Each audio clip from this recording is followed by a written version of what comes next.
Hey everyone, welcome to another episode of Bridging the Gap.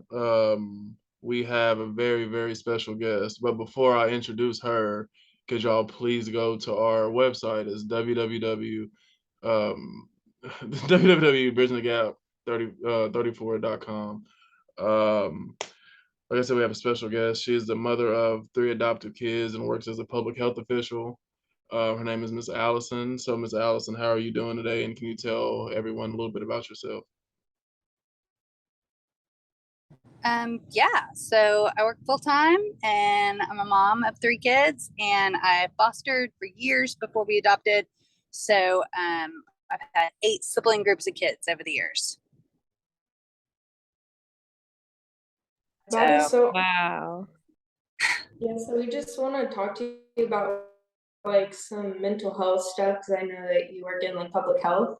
So I want to start off with like the daily life. Like for me in high school, it was a struggle every day because I had so much anxiety and like I never told anybody about it. So I feel like a lot of people in school do have those issues. So I was wondering, like, what are some daily struggles for like you or your children, like in school or work with mental health regarding any issues like that? all right. Um one of my kids, when she was in public school, so she was classified as emotionally disturbed because of anxiety. And so basically the way the schools deal with it is they treat it just like a learning disability almost. So they just kept taking her out of the classroom and putting her in the special ed room instead of kind of giving her different techniques in class. So she basically doesn't like a quiet room, which is annoying to teachers. She and my oldest are now attending a special needs school. Okay. Um, Yeah, I feel that for for kids. sure. So they attend a great school. It's the only one in the metro really for ADHD and kids with severe anxiety and all of that. So Trinity at Edgemere. It's a fantastic school. And about half the kids that go there either live in Edmond or Norman. It's on the northwest side of town, but people travel from all over. How That's hard cool. was it to find a school that was tailored to their mental health disability? Yeah, because my oldest, actually, when he was in public school, he was assigned his own para. So, in addition to being in the special ed room with only six kids, he had his own teacher one on one, essentially, in the same room. So, but even with that, he wasn't progressing. So, that's why we had to pull him out and move him to private school.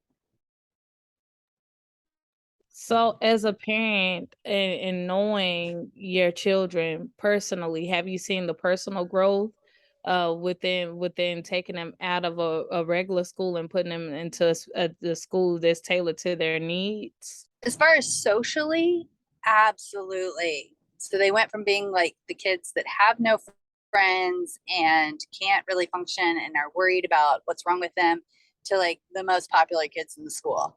So socially, it made a huge difference. Academically, it makes a difference, but it's really hard to compare since everything is so tailored to their needs. They're making straight A's. So it's hard to say if they're making straight A's because they're really learning that much or straight A's because it's all tailored to them. Yeah, that makes sense. Do you think that mental health days should be like incorporated into schools and work instead of just like sick days and you have to be sick to take a day off? I think it's fine the way it is where you can take a day for mental health, just like you can take a sick day for any other reason. Um, I think incorporating awareness is great, but I think one thing I have to do is I have to be on FMLA constantly just to take off for therapy appointments. Um, and so I think that part employers don't understand. It's only an hour a week, but so because it's a reoccurring appointment and it's considered abuse to take sick leave multiple times a week, every week.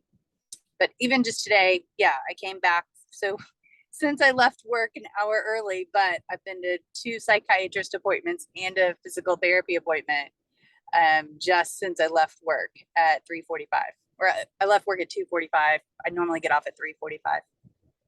So trying to work in all those appointments makes it hard. I think if you had another type of sick leave, it may be more of a prejudice against the employees. I feel like you're making very great points about what this looks like for in the workforce, because a lot of employers don't have policies in places that further accommodate the extent of FMLA that parents may have to take. And that's not even including personal issues for yourself. This is just dealing with the children. So as somebody like myself, going into industrial and organizational psychology, what would you like to tell somebody like myself as far as like going in and working with the HR department to be able to revamp policies and procedures? What would you like to see from us? That's a great question. I would like flex time, which I've used to have, and now I don't. But like I'm working this Saturday for 4 hours. I work every Wednesday evening. I volunteer for every night and weekend I possibly can to show that I'm a team player, because I know I have to take off for so many appointments. And I wish that that was more recognized. My direct supervisor totally gets it. The HR department, maybe not. So yeah. Okay. So I just think that, understanding the flexibility. I also get that it was my choice to adopt these kids, but most people that are in my situation, they didn't choose it. And That's a great point. Go uh, ahead, Kate. I just wanted to say, I just wanted to ask really, what were some motivating factors for you, that you would like that adoptive, that you adopted kids. So like, what are some of the motivating factors for you, and how did you kind of get into wanting to adopt kids? Okay. So, I mean, I think it even goes back to when I was in high school. I spent some time at the Oklahoma County shelter. And so I think just seeing that whole side of the world where a lot of these kids live in the shelter for long term, and mine was just like a month's experience. But I think that really opened my eyes to this whole world of kids that need a home. And so that gave me even more of a heart for it. And then when I worked in WIC, Women, Infant, and Children, part of my job was to meet with high risk kids. And so then you're kind of meeting lots of different foster families and meeting lots of people that are doing this. And so, yeah, I just kind of started volunteering and started doing it more and more. And then I guess to deal with the loss of losing kids, you take in more kids, which is really a bad coping mechanism.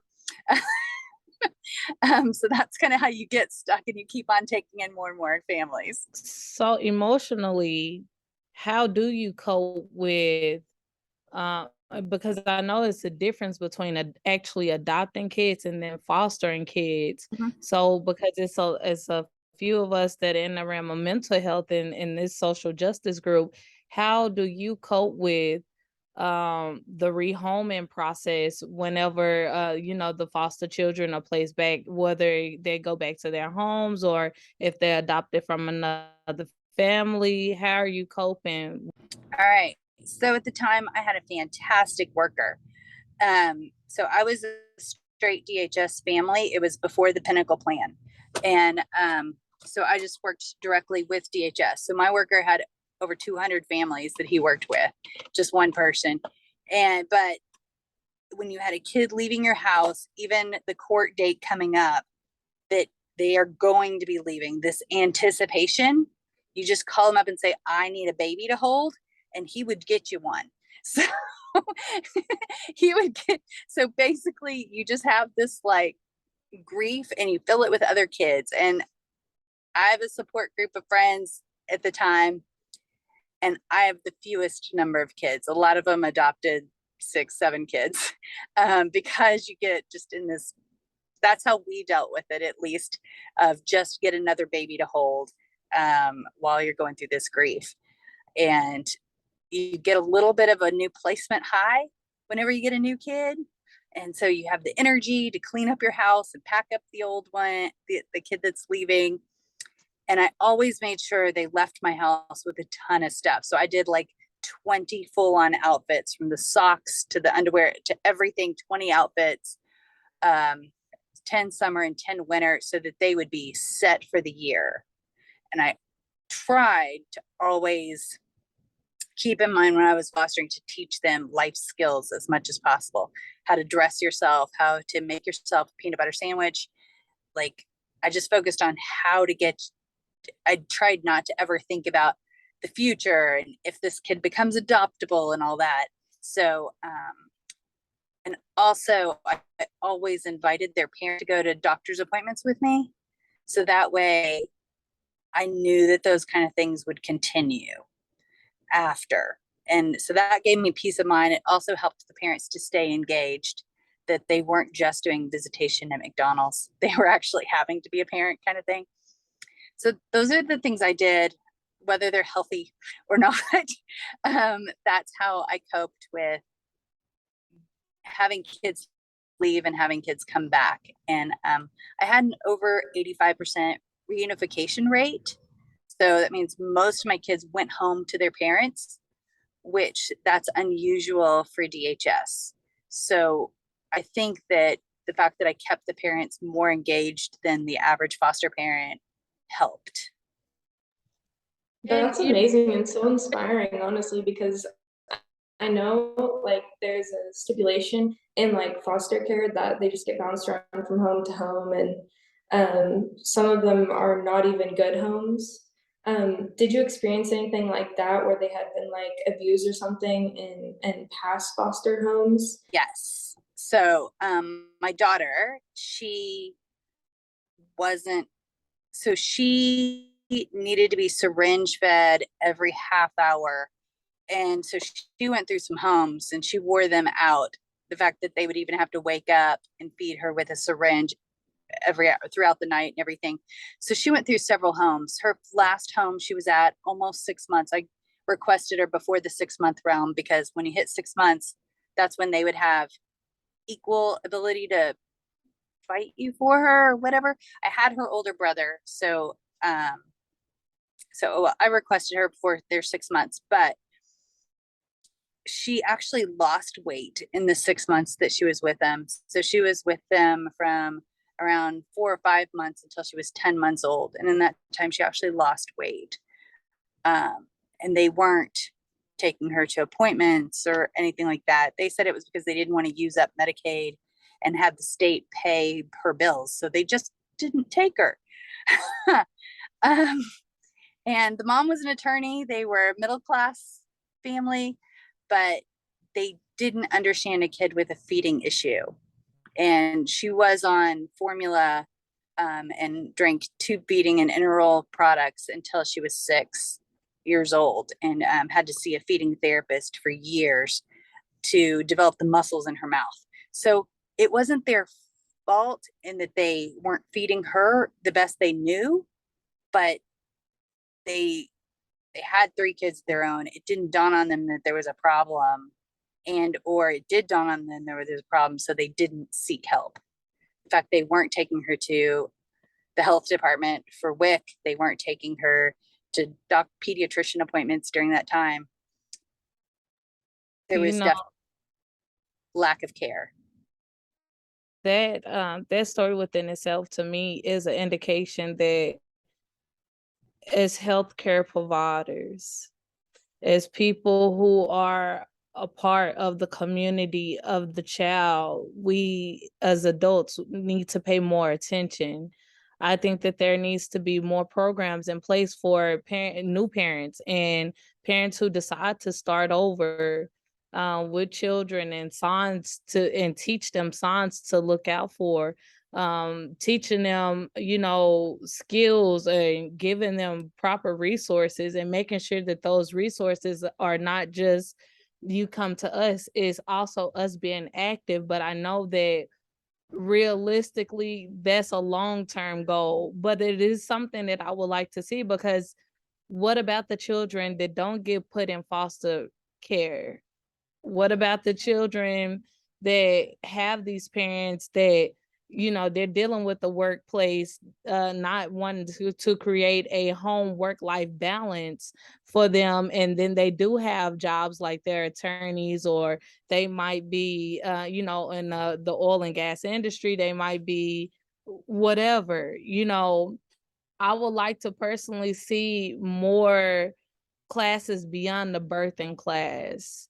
I would like to see actual parenting one-on-one classes or group sessions, and to let people know that their story might not be so abnormal.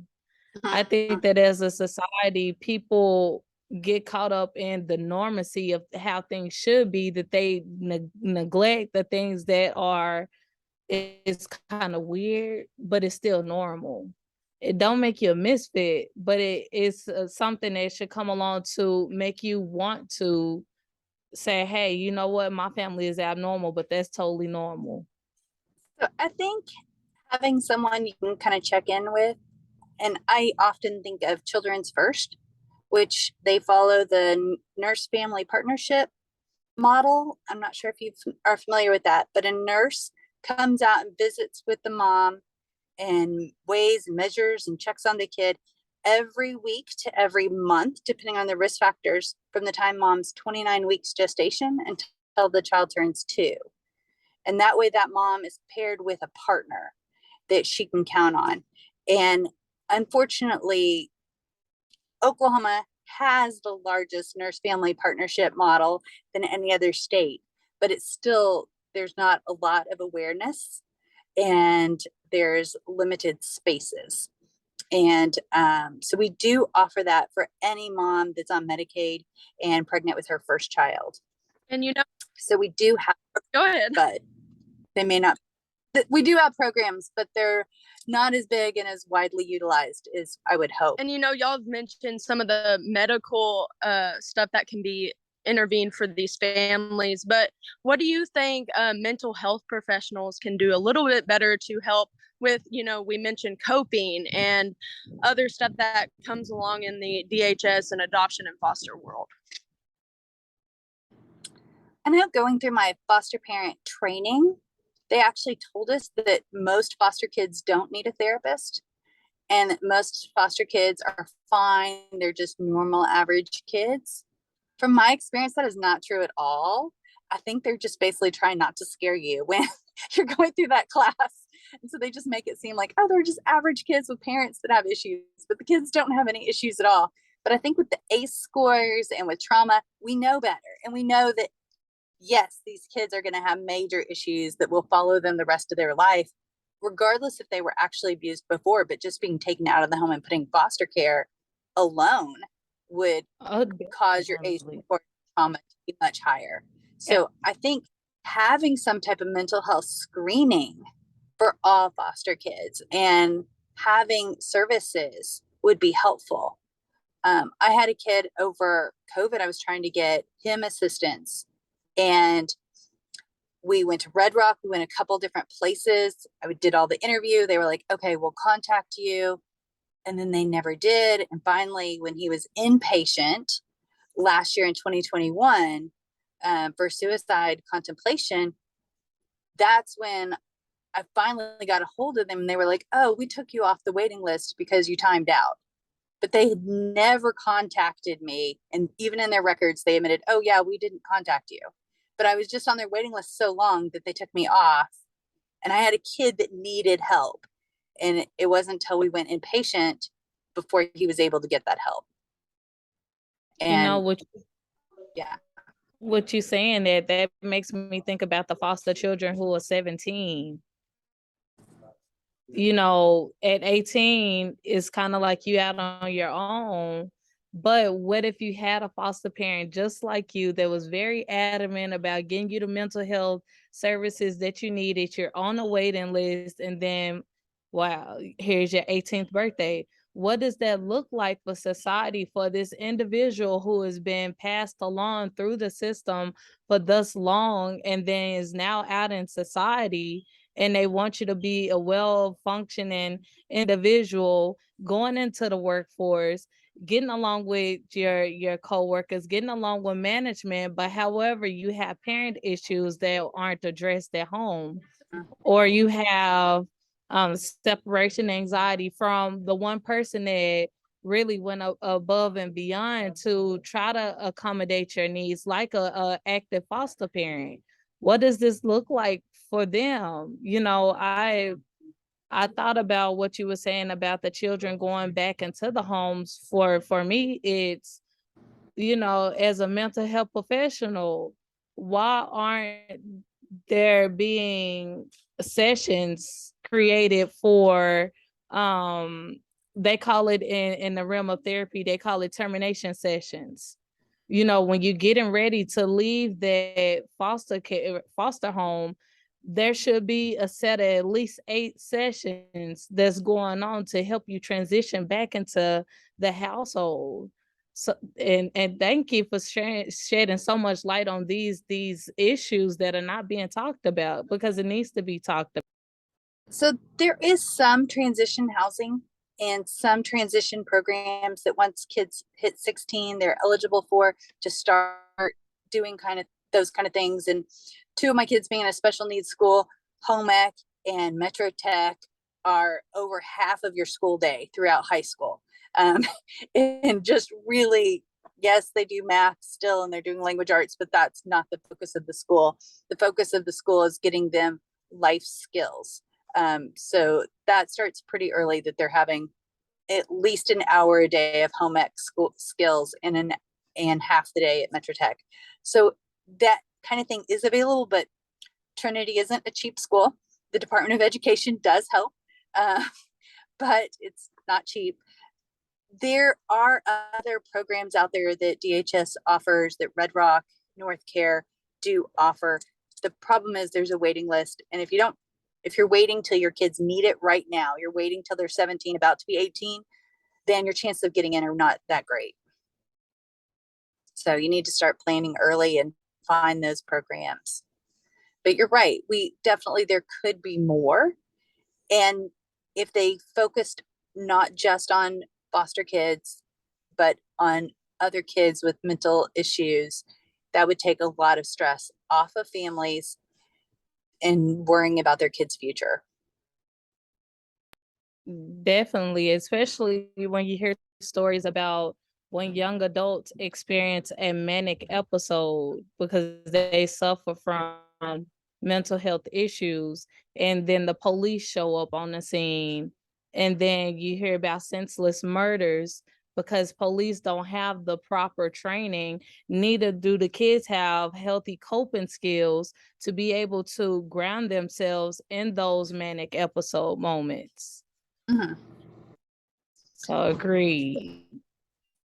Are Yeah, there and any programs that like public schools have for like mental health issues with their students? Because like in my high school is a public high school, and I don't know anything besides like talking to the counselors that you could do. So they're trying, but a lot of what they do is just put you in the special ed room.